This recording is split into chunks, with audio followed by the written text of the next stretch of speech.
They're not saying that these are safe cities. Oh, I see. It's just America's perception. It was a Gallup poll, and they spoke to about 500 people about their perception of Seattle, and 63% said they think that our city is a safe place to live and visit. We came in at number 3, actually. Dallas and Boston came in at number 1 and 2. Now, I've lived in Dallas, and I live in Seattle. And I'll tell you, I do feel a little safer here than I do in Dallas for the most part. Why? Well, Dallas is huge. I mean, it's a gigantic. You've got Dallas, Fort Worth. You've got McKinney. It's just gigantic, right? But there's a lot of crime in Dallas.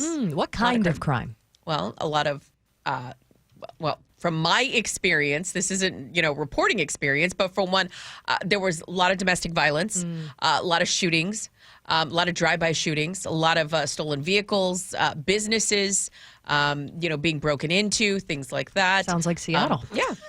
But on a bigger scale. But on a bigger scale. Yeah. Okay, I get that. Some people polled may have never visited the cities asked about. I see. So this is just a general random poll, and they said, which cities do you think are safest? And Right. And they asked them, compared to other big cities, what do you think about Seattle? I know that I came to Seattle in 2018. My wife had a convention that she had to attend, a bone marrow transplant convention. We stayed downtown. We stayed at the Sheraton. The convention was at the big convention center. And we spent all of our time downtown doing all the touristy things. Things that I noticed at the time, it was clean. See, the city was very clean in 2018. We did all the touristy things. We rode the Ferris wheel. I was excited to be here because one of my favorite shows at the time was Grey's Anatomy. So I just felt like, oh my gosh, I'm doing all the things that Meredith Grey would do while she was here.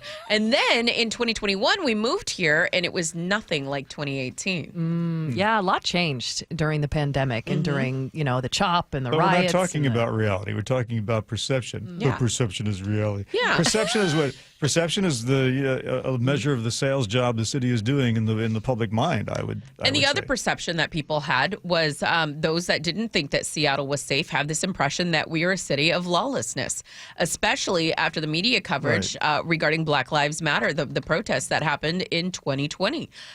Also, something else that was interesting about the studies: Republicans are less likely than Democrats to rate Seattle positively. Well, that adds up. 85% of the Democrats, according to the article in Axios, 85% of Democrats and left-leaning independent voters say they consider Seattle a safe place, while only 42% of Republicans and other, Republican-leaning independents, did. How much are these surveyors getting paid to do this? Because I would love to do these obvious surveys and just take it to the bank. Yeah, well, Gallup survey has a 5% margin of error.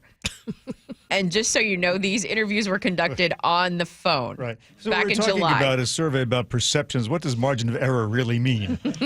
I mean, I assume people are giving us their accurate perception, but their perception probably has no basis in reality. Well, maybe they thought Seattle was a different city. Maybe they just didn't know where we were. Well, and I find, and someone who is exposed to a lot of sports media, I find this a lot there, where it's East Coast bias, where people just forget about Seattle anyway. all So the people are thinking, oh, Seattle, that's just southern Canada. It must be safe there. Yeah. And have never visited and have never seen what is I love happening. that. here. Well, I did ask my friends. I did a poll on Yeah. Facebook, very non-scientific, and just said, "Hey, listen, what is your perception of Seattle? If you haven't visited, what are your thoughts? Are we a safe place to live and work?" And what was interesting is that the two friends of mine from Detroit, which I only know them on Facebook, both said that Seattle seems like a fun and great place to work and thrive. Another guy said it's a great place if you like rain. Well, when you're from Detroit, Seattle probably seems pretty nice, right? I know Boston was on this list too, and I was like, really? Boston was like number 2 for safest city? What was really interesting is that the women on my Facebook page all said that Seattle just seemed like one of the worst places to Well, live. nowhere's safe when you're a woman. So. This is all like basing a weather forecast on somebody's perception of whether it's going to rain tomorrow. It is, but I think it's important to know what the nation thinks about our city, and for the most part, they believe that Seattle is one of the top 3 safest cities in the country. Whether or not it is, perception is reality. I would prefer a perception survey among people who've actually been here. How about that? I'll look for it, Dave. Thank you. Micki Gamez.